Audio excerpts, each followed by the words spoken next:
Dan halo semuanya, perkenalkan kami dari kelompok 2 Gizi Olahraga dengan dosen pengampu Dr. Esther Musa, MGZ SPGK. Di sini kami akan memaparkan sedikit materi terkait asupan makan atlet, metode penggalian data asupan makan pada atlet. Adapun anggota dari kelompok 2, selanjutnya kita masuk pada topik yang pertama, yaitu konsep asupan makan atlet. Asupan makan atlet merupakan konsumsi energi, makronutrien, mikronutrien, dan cairan yang berfungsi untuk mendukung performa, pemulihan, dan adaptasi latihan. Selanjutnya di sini ada metode penggalian data asupan makan atlet. Yang pertama, pencatatan makan atau food record. Atlet diminta untuk mencatat setiap makanan dan minuman yang dikonsumsi. Apabila berada di asrama, formulir pencatatan makan dapat dimodifikasi dengan menambahkan menu makanan yang disediakan, sehingga atlet mengisi jumlah yang dikonsumsi dan tambahan makanan dari luar asrama. Umumnya pencatatan makanan dilakukan selama 3 hari, di mana 2 hari kerja dan 1 hari libur, untuk melihat kebiasaan makan atlet. Setelah atlet melakukan pencatatan makan, diperlukan konfirmasi dari ahli gizi dengan cara menanyakan kembali untuk memastikan tidak ada makanan atau minuman yang belum tercatat.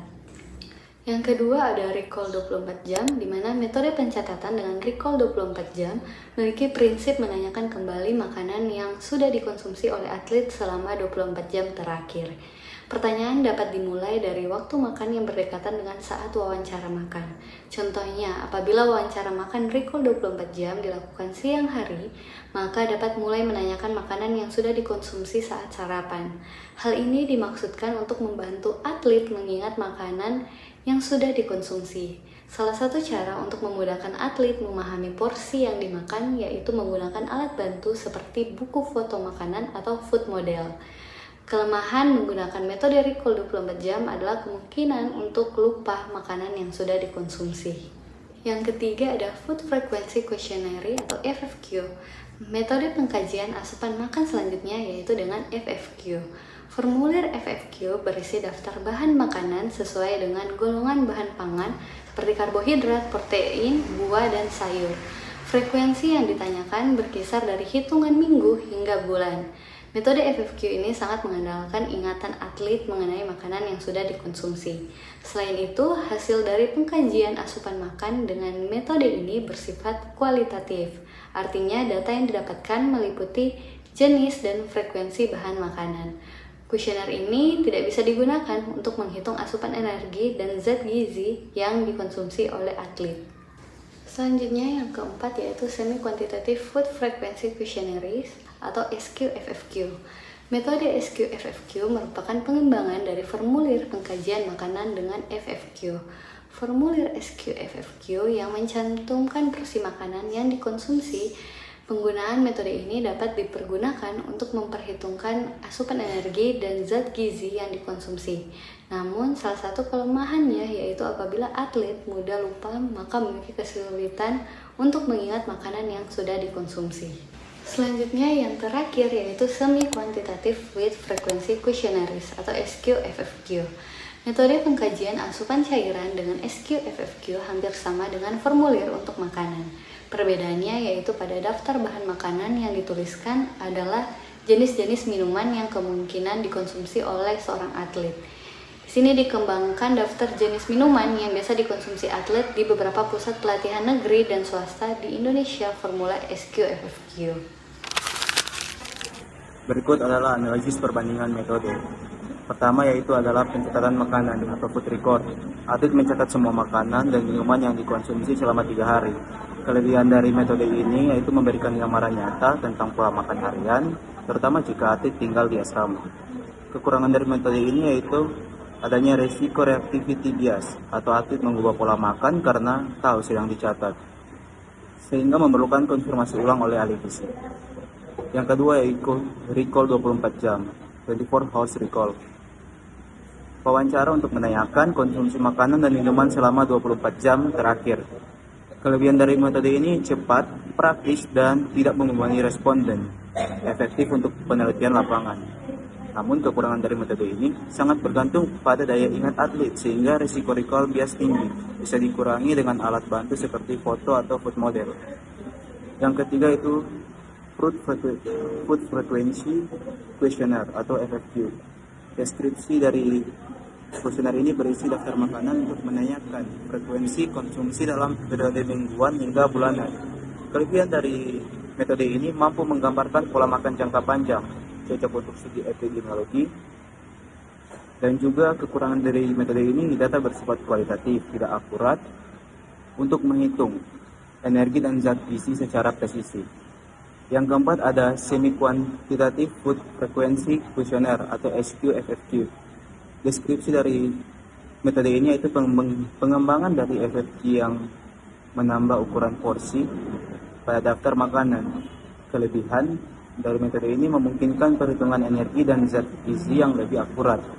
Kekurangan dari metode ini masih mengandalkan ingatan atlet tentang ukuran porsi dan juga konsumsi jangka panjang. Yang terakhir ada metode Semi-Quantitative Fluid Frequency Questionnaire atau SQ-FFQ cairan. Deskripsi varian SQ-FFQ ini khusus untuk menilai asupan cairan atau minuman. Kelebihan dari metode ini penting untuk memantau hidrasi atlet yang berperan besar pada performa. Kekurangan dari metode ini yaitu sama seperti SQ-FFQ, masih bergantung pada ingatan responden. Selanjutnya adalah faktor yang mempengaruhi akuras penggalian data asupan makan atlet. Yang pertama adalah daya ingat atau recall bias. Banyak metode penggalian data asupan seperti 24-hour recall sangat bergantung pada ingatan atlet. Nah, jika atlet lupa makanan kecil atau minuman yang dikonsumsi, maka akan terjadi underreporting atau pelaporan lebih sedikit dari kenyataannya. Selanjutnya adalah kejujuran dan sikap atau social desirability bias. Atlet mungkin merasa malu atau takut dinilai buruk jika melaporkan makanan yang dianggap tidak sehat. Nah, akibatnya mereka melaporkan makanan sehat lebih banyak dan menyembunyikan makanan tinggi gula, garam, dan lemak. Selanjutnya adalah kesulitan menaksir ukuran porsi. Nah, banyak atlet tidak terbiasa menaksir ukuran porsi dalam satuan gram atau mililiter. Istilah 1 sendok, 1 piring, atau 1 gelas itu bisa sangat bervariasi. Dan yang terakhir adalah pengetahuan dan pemahaman gizi. Nah, bila atlet tidak tahu kandungan gizi atau apa definisi karbohidrat kompleks atau protein atau porsi seimbang, mereka mungkin salah menyebut atau melaporkan jenis makanan yang mereka konsumsi. Implementasi metode penggalian data asupan makan pada atlet. Yang pertama ada metode food record, yakni cara pencatatan konsumsi makanan dan minuman oleh atlet termasuk jumlahnya dalam satuan gram atau ukuran rumah tangga selama periode waktu tertentu. Kemudian ada metode recall makanan 24 jam. Pada metode ini biasanya pertanyaan yang diajukan meliputi waktu makan, jenis masakan, bahan-bahan yang digunakan, metode pengolahan, serta takaran makanan yang dikonsumsi. Baik, berikut adalah tantangan metode penggalian data asupan makanan pada atlet. Yang pertama ada underreporting and social desirability bias atau bias pelaporan rendah dan citra diri sosial. Yang kedua ada variabilitas tinggi asupan harian, hari latihan versus hari istirahat. Yang ketiga ada kesulitan estimasi porsi dan makanan kompleks. Yang keempat ada beban tinggi bagi responden atau kepatuhan rendah. Yang kelima ada suplemen dan produk olahraga sulit diidentifikasi komposisinya. Yang keenam biaya dan keterbatasan logistik untuk metode objektif atau biomarker dan variabel. Yang ketujuh ada kendala teknologi pada aplikasi foto dan juga sensor otomatis. Dan yang terakhir ada faktor budaya dan konteks sosial.